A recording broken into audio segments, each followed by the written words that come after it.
और तो दिल्ली की पुलिस ने अवैध टेलीफोन एक्सचेंज का भंडाफोड़ किया है। अवैध टेलीफोन एक्सचेंज वाला ये गिरोह हर दिन सरकार को करीब 1 करोड़ रुपए के राजस्व का नुकसान पहुंचा रहा था। पुलिस को आशंका है कि इस गिरोह के तार आतंकियों से जुड़े हो सकते हैं। दिल्ली पुलिस के हत्थे चढ़े ये शातिर अब तक देश को 100 करोड़ का चूना लगा चुके हैं। इनको अवैध टेलीफोन एक्सचेंज चलाने के जुर्म में गिरफ्तार किया गया है। ये आरोपी न केवल सरकारी खजाने को चूना लगा रहे थे, बल्कि सुरक्षा के लिए भी गंभीर खतरा बन गए थे। दिल्ली पुलिस के सेंट्रल डिस्ट्रिक्ट के साइबर सेल ने एक ऐसे साइबर गैंग का पर्दाफाश किया है जो फर्जी टेलीफोन एक्सचेंज चलाता था। ये टेलीफोन एक्सचेंज देश के लिए बड़ा खतरा बन चुका था। दरअसल ये किस तरह का एक्सचेंज था जिसमें वीआईपी कॉल्स के जरिए इंटरनेट कॉलिंग पाकिस्तान से होती थी। जांच एजेंसियों को चकमा देने के लिए ये लोग VoIP यानी वॉइस ओवर इंटरनेट प्रोटोकॉल का उपयोग करते थे। इसमें सिर्फ इंटरनेट की जरूरत होती है और कॉल को ट्रेस करना आसान नहीं होता।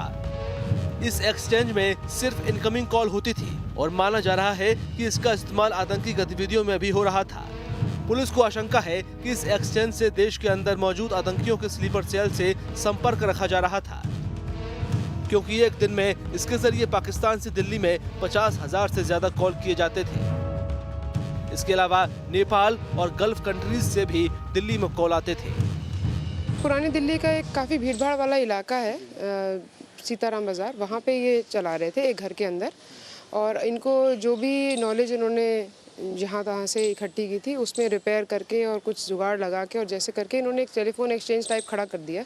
और उसमें ये लोग इंटरनेट के थ्रू बाहर से कॉल्स करवा रहे थे, जिसको ये इंडिया में आपके जो मोबाइल फ़ोन्स जो नॉर्मली जिस पे इनकमिंग फ्री होती है, सब्सक्राइबर्स रजिस्टर्ड हैं, उनके फ़ोन पे वो डाल रहे थे। इन शातिरों तक पहुंचने के लिए पुलिस लंबे अरसे से मशक्कत कर रही थी। दरअसल इस साल फरवरी में हौज खास थाने में धोखाधड़ी का केस दर्ज हुआ था, जिसमें एक आरोपी की गिरफ्तारी से पुलिस को इस अवैध एक्सचेंज का सुराग लगा, लेकिन आरोपी ठिकाना बदलकर पुलिस से बचते रहे।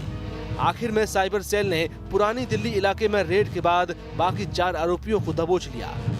इनमें से एक आरोपी मुंबई में भी अवैध टेलीफोन एक्सचेंज चलाने के आरोप में फरार चल रहा था।